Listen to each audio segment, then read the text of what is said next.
Olá, bagacinha! Sejam bem-vindos ao canal Prof. de Giovanni para a gente discutir um pouquinho sobre a geograficidade. Não se esqueça de se inscrever no canal, ativa as notificações para ficar sempre por dentro das novidades e deixa seu comentário com sugestões, dúvidas, críticas sobre o conteúdo de geografia. E segue a gente lá nas redes sociais. Beijo do Udi, bora para a aula! Ei, meus queridos, vamos continuar nossos estudos sobre a parte 3 dentro do contexto de o leste europeu. O fim da União Soviética e os regimes socialistas no leste europeu trouxe a esperança do início de novos tempos de união entre a democracia e a paz.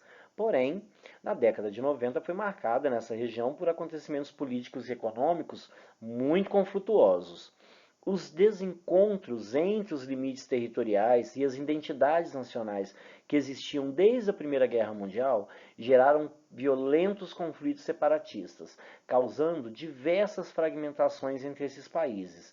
Esse é o foco do nosso estudo orientado de hoje, as instabilidades e as fragmentações territoriais no fim do século XX.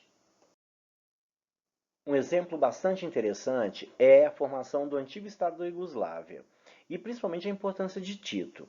A Federação Iugoslava originou-se após a Primeira Grande Guerra Mundial, a partir dos territórios que faziam parte dos impérios austro-húngaros e turco-otomano.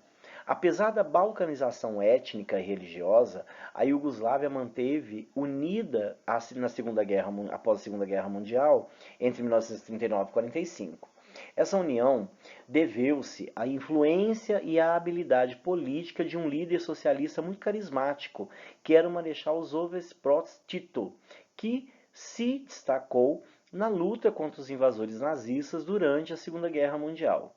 Tito implantou na Iugoslávia o regime socialista, mas jamais aceitou a interferência da União Soviética. Após a morte de Tito, em 1980, a situação política e econômica começou a se agravar. A Iugoslávia era formada por uma federação de repúblicas, que era a Sérvia, Montenegro, Croácia, Eslovênia e a Bósnia, e a Macedônia, e por regiões que eram autônomas, a Voivodina e Kosovo. Entre as repúblicas que integram a Iugoslávia, a Sérvia era a mais poderosa, uma vez que controlava a maior parte das forças armadas e da economia daquele país. A ocorrência de minorias sérvias na Bósnia, por exemplo, na Croácia, na Eslovênia, teve o objetivo de misturar os povos do país, a fim de dificultar os futuros movimentos separatistas naquela região. Alguns conflitos mudaram muito essa região, como da Bósnia, que é a guerra civil entre 1991 e 95, na região do Kosovo, que é um conflito que aconteceu em 1999, em uma área de administração da ONU, e teve a presença tanto de tropas russas quanto da OTAN.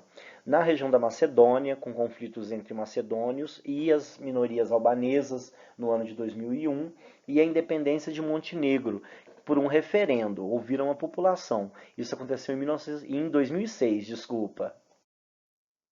Vamos ver entre os principais países e de regiões que se separaram dentro do território da antiga Iugoslávia. Primeiro, Eslovênia, Croácia e Macedônia. Na década de 90, com a ampliação da crise econômica da Iugoslávia, revigoraram-se as antigas rivalidades entre os grupos étnicos naquela região, o que conduziu movimentos nacionalistas e separatistas. A partir de então, iniciou a fragmentação política do território da Iugoslávia. A Eslovênia foi a primeira república a se declarar independente, firmando na cidade de Ljubljana como sua capital. Trata-se de um pequeno país, com uma razoável industrialização e uma renda per capita elevada para os padrões do leste europeu. Em seguida tivemos a Croácia, que declarou sua independência com a capital de Zagreb e o governo central iugoslavo controlando pelos sérvios.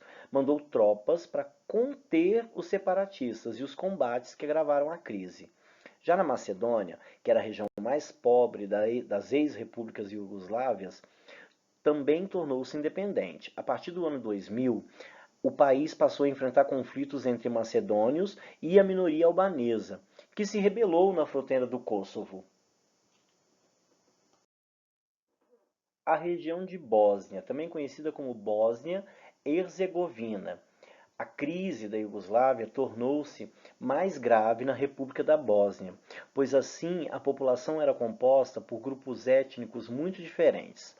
44% eram muçulmanos, 31% de sérvios e 17% de croatas. Grupos esses que tinham objetivos bem diferentes. Os croatas e muçulmanos que viviam na Bósnia desejavam uma independência política. Os sérvios que moravam lá queriam continuar pertencendo à Iugoslávia, com a Sérvia e Montenegro. Um plebiscito aprovou a independência da Bósnia e Herzegovina em 1992, conhecida por vários países europeus e pelos Estados Unidos.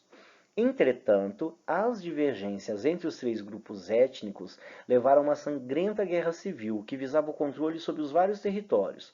Os sérvios bósnios tiveram auxílio da Iugoslávia, de Sérvia e de Montenegro. Já os croatas bósnios foram ajudados pela vizinha, a Croácia. A guerra civil deixou cerca de 200 mil mortos. Foram violados quase todos os direitos humanos básicos. Houve um grande massacre da população civil que era indefesa. Campos de concentração, alocação de cadáveres em valas, que eram comuns, estupros em massas de mulheres dos grupos étnicos que eram adversários, entre outras atrocidades. Os anos de guerra levaram à devastação da economia e da infraestrutura da Bósnia. Por meio de pressões internacionais, lideradas principalmente pela ONU, Estados Unidos, Rússia e a União Europeia, chegou-se a um acordo a partir de 1995, após a assinatura do Tratado de Dayton.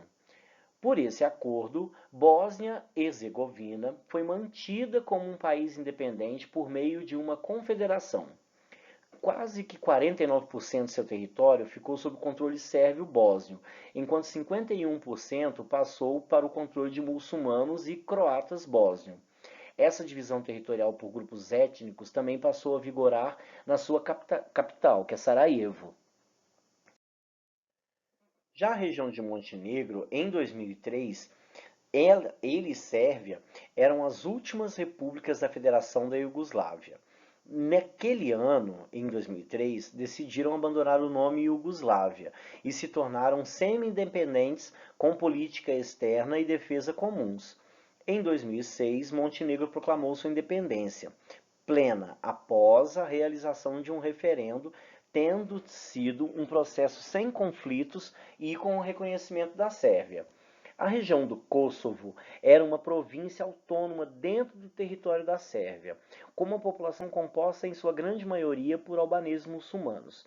Já em 1996 começou a reivindicar sua independência, mas a Milosevic, que correspondeu à representação policial de ataque de forças armadas, dentro desse período, a OTAN e os Estados Unidos, junto à União Europeia, interviram, buscando uma negociação, o que não deu muito certo.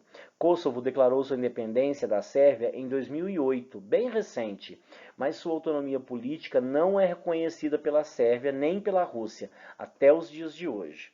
Já a região da Sérvia, em 2000, teve eleições federais naquele país. E Milosevic foi acusado de ter cometido fraudes. Protestos por todo o país forçaram o presidente a sair do poder e o governo foi assumido pelo líder democrático, que é o Košunica. Em 2001, o ex-presidente foi condenado à prisão pelo Tribunal de Haia pelos crimes de corrupção e abuso de poder. O país integrava a Federação da Sérvia e Montenegro até 2006, quando Montenegro, então, como nós já vimos, declarou sua independência. A reestruturação dos países do leste europeu é um exemplo bem atual, bem contemporâneo das transformações cotidianas dentro do espaço geográfico. Como eu sempre digo para vocês, geografia é uma ciência viva, o que demonstra essa dinâmica de territórios e de fronteiras, que só acontece graças à sociedade humana. Meus queridos, façam as atividades da página 261, número 4 e número 5. Lembrando, vocês vão me entregar na próxima semana, no dia 3, quarta-feira. Vocês vão mandar para mim entre as 7 da manhã e meio-dia e 20. E toda e qualquer dúvida, podem mandar mensagem para mim. Por hoje é isso. Semana que vem a gente continua os nossos estudos. No mais, fiquem bem, fiquem em casa, se cuidem e amo mais que Milton Santos. Estou com muita saudade de todos vocês.